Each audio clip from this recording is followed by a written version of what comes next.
showing you how to do my eyebrows like this. First things first, you need to have the right product. The product that I use is the Anastasia Beverly Hills Brow Gel. This is great if you live in a dry climate like Toronto, but if you live somewhere more humid, this is the product I recommend. So I use this when I go to places like Miami.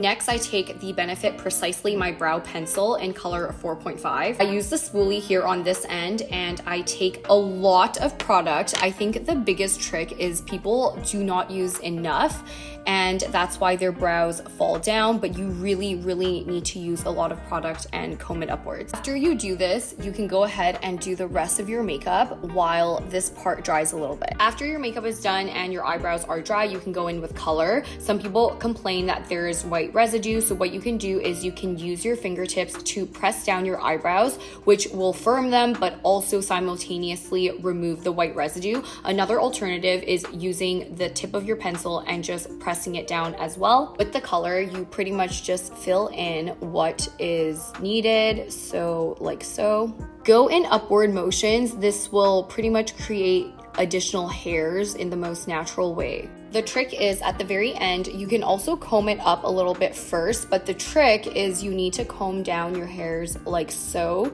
it looks very clean at the end. There you have it.